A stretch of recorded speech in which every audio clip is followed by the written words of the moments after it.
আজ আমি অত্যন্ত গুরুত্বপূর্ণ একটা বিষয় শেয়ার করতে যাচ্ছি, সেটা হচ্ছে ইট ইজ হাই টাইম অথবা ইট ইজ টাইম। তো এদের সম্পর্কে বলি, ইট ইজ হাই টাইম বা ইট ইজ টাইম হচ্ছে এটাই উপযুক্ত সময়, এদের বাংলাটা এরকমই। তো আমি এদেরকে একটা বিষয় খেয়াল করলে দেখবেন যে যমজ বলে লিখছি, যমজ, কারণ ইট ইজ হাই টাইম বা ইট ইজ টাইম আসলে এদের মানেও এক এবং রুলসও এক, সেজন্য আসলে আমি যমজ বলে আখ্যায়িত করেছি। তো এইচএসসি যারা আছে, এইচএসসি দের জন্য স্পেশালি ইট ইজ টাইম বা ইট ইজ হাই টাইম গুরুত্বপূর্ণ।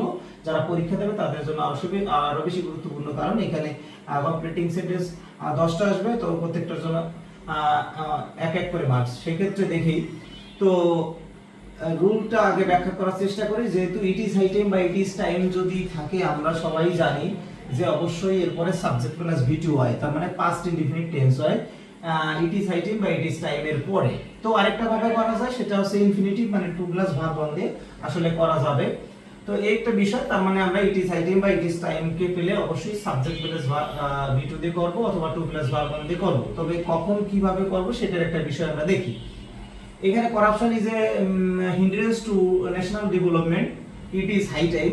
তো ইট ইজ হাই টাইম এখানে কিন্তু সাবজেক্ট নাই, তার মানে আমরা একটা সাবজেক্ট এখানে নিয়েছি, সাবজেক্ট এরপরে অবশ্যই তার মানে কি ভি2 দিতে হবে, তাই ভি2 দিয়ে আমরা করেছি। যেমন we took A step against corruption, যেহেতু করাপশন একটা বাধা, সেক্ষেত্রে আমাদের স্টেপটা নিতেই হবে, ওটাই উপযুক্ত সময় নিতে হবে কিসের বিরুদ্ধে? করাপশনের বিরুদ্ধে। এরপরে যদি আমরা টু প্লাস ভার্ব দিয়ে করি, তাহলে সেক্ষেত্রে টু এখানে দেওয়া আছে, টু এর টু থেকে হয়ে যাবে টেক, কারণ এখানে ভার্ব দিয়ে করতে হবে, to take a step against ওই করাপশনের বিরুদ্ধে। তো আরো অনেক ভাবে করা যায়। তো এখানে আরো একটা লিখে দেওয়া আছে যে we should take a step against corruption, যেহেতু এখানে শুড, তার মানে এখানে পরে ভার্ব দিয়ে করতে হবে, মডাল ভার্ব দিয়ে করলে পারে। তো আরেকটা বিষয় আমরা বলি, যে সেটা হচ্ছে যে যদি ইট ইজ হাই টাইম থাকে এবং তার আগে যদি কোনো প্রবলেম বা সমস্যা টাইপের থাকে, তার মানে সমস্যা জিনিসটা তো আসলে থামাই দিতে হবে, বন্ধ করতে হবে, তার বিরুদ্ধে দাঁড়াইতে হবে। সেক্ষেত্রে আমরা কমন একটা অ্যান্সার, যেমন উই স্টপড করাপশন, এই টাইপের দিলেই হবে, কারণ করাপশন সবসময় দিতে হবে তা না, করাপশন থাকলে করাপশন দিতে হবে, করাপশন ছাড়া অন্য প্রবলেম থাকলে সেই প্রবলেমের নাম দিলে হচ্ছে। আর এখানে যেহেতু সাবজেক্টের পরে এখানে আছে ভি2। হ্যাঁ, তো এরপর নেক্সট দেখা যাক, food adulteration is a crime, এটাও একটা নেগেটিভ বিষয়। ইট ইজ হাই টাইম চাইলে কিন্তু এখানে অবশ্যই আপনারা সবাই সাবজেক্ট প্লাস ভি2 দিয়ে করতে পারেন অথবা টু প্লাস ভার্ব দিয়ে করতে পারেন। তো এটা হচ্ছে কমেন্ট বক্সে জানাইতে হবে এখানে উত্তর কেমন হতে পারে। তো আরেকটা বিষয় খেয়াল করি, ঢাকা বোর্ড 2024 এবং 23 এই একই एग्जांपल কিন্তু কমন পড়ছিল, তার মানে খুবই গুরুত্বপূর্ণ, এবং রাজশাহী বোর্ড 2024 এটা আসছে। তো এরপর আবার আসি করাপশনের একটা বিষয়, করাপশন ইজ এ কার্স, এখানে একটা সমস্যা, যেটা করাপশন একটা অভিশাপ। তো it is high time the government, এবারে আছে সাবজেক্ট, কিন্তু দ্য গভর্নমেন্ট সাবজেক্টটা দেয়া আছে, সাবজেক্ট দেয়া থাকলে অবশ্যই আমাদের ভি2 দিয়ে করতে হবে। The government stood against corruption, তো গভর্নমেন্টের এটাই উপযুক্ত সময় যে ওর বিরুদ্ধে দাঁড়াইতে হবে। এরপর অথবা the government should take necessary step against it, তার মানে ওই করাপশন, তার মানে এখানে আছে করাপশন যেহেতু একটা প্রবলেম সংক্রান্ত, সেই ক্ষেত্রে আমাদের কিন্তু এখানে সাবজেক্ট দিয়ে যে সাবজেক্টটা দেয়া আছে তারপরে হচ্ছে তোমার স্টপড ইট দিয়ে দিলেই হয় এইভাবে, অথবা করাপশন লিখলেও হয়। এরপরে দেখা যাচ্ছে যে নাম্বার 4 যদি খেয়াল করি, it is high time you dash, তো এখানে আরেকটা বিষয় এসে যে it is detrimental to health, স্বাস্থ্যের জন্য আসলে ক্ষতিকারক একটা বিষয়, তার মানে এখানে ইট ইজ হাই টাইম, তাহলে স্বাস্থ্যের জন্য কি ক্ষতিকারক সেই বিষয়ে কিন্তু তুলতে হবে।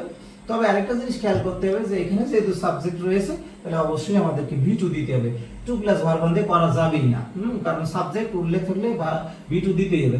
তার মানে it is high time you gave up smoking, একটা খারাপ অভ্যাস আসলে আমাদের ত্যাগ করার কথা আমাদের দিতে হবে, তাহলে সেই অনুসারে আমি দিয়েছি, যেহেতু এখানে স্বাস্থ্যের জন্য ক্ষতিকারক, তাহলে স্বাস্থ্যের জন্য যা ক্ষতিকারক সেই টাইপের एग्जांपल এখানে দিলেই হবে। তার মানে এখানে সাবজেক্ট প্লাস ভি2 দিয়ে আমরা কাজটা ফিনিশ করার চেষ্টা করেছি। 5 এবং 6 এবং 7 ঠিক একই ধরনের, Jessore board 22, Barisal board 23, Sylhet board 23 আসছে। এই জিনিসগুলো অবশ্যই আপনারা দেখতে পাচ্ছেন, তো এইগুলো কমেন্ট বক্সে লিখে দিতে হবে যে এটা বাড়ির কাজ হিসেবে বা হোমওয়ার্ক হিসেবে থাকলো, এইগুলো কিভাবে করা যায় সেগুলো আপনারা কমেন্ট বক্সে লিখে দেবেন। যাই হোক, এরপর মোরের একটা বিষয় আমরা এখানে অপশন রাখছি, আমরা জানি ইট ইজ টাইম টু যদি থাকে অবশ্যই কি ভার্ব দিতে হবে, suppose it is time to play, suppose একটা দিয়ে করি। এরপরে it is high time for, এখন ফর এটাই উপযুক্ত সময়ের জন্য, কার জন্য? ইট ইজ একটা ব্যক্তিবাচক অবজেক্ট নিতে হবে, it is high time for me, ধরলাম মি টু প্লেই দিলাম, কারণ এখানে কিন্তু ডু প্লাস ভার্ব অন দিয়ে করতে হবে, এখানে ভি টু দিয়ে করার কোনো সুযোগ নেই। এইভাবে আসতে পারে আরো, it is time for you, একটা প্রিপজিশনের পরে আছে ব্যক্তিবাচক অবজেক্ট আছে, সেক্ষেত্রে it is time for you to read book suppose. তার মানে এই সমস্ত, এখানে মোর মানে এই ধরনের জিনিসগুলো আসে না সাধারণত, তবে এইভাবেও কিন্তু প্রশ্ন হইতে পারে অনেক সময়। তাহলে সেক্ষেত্রে টু প্লাস ভার্ব অন দিয়ে করবো, প্রিপজিশন থাকলে একটা ব্যক্তিবাচক অবজেক্ট নিব, তারপরে টু প্লাস ভার্ব অন, আর এই প্রিপজিশনের পরে যদি ব্যক্তিবাচক অবজেক্ট থাকে তাহলে টু প্লাস ভার্ব অন দিয়ে করতে হবে, এখানে কিন্তু ভি টুর কোনো অপশন নেই। তাহলে আমরা দেখতে পারলাম যে আসলে ইট ইজ হাই টাইম বা ইট ইজ টাইম কতটা গুরুত্বপূর্ণ, এবং বোর্ডে স্পেশালি কিভাবে আসে সেইভাবে আসলে করলে পারে হবে। তো আরো অতিরিক্ত অনেক জিনিস আমরা দেখালাম, এভাবে অনেক সময় আসতে পারে। তো সবাইকে ধন্যবাদ।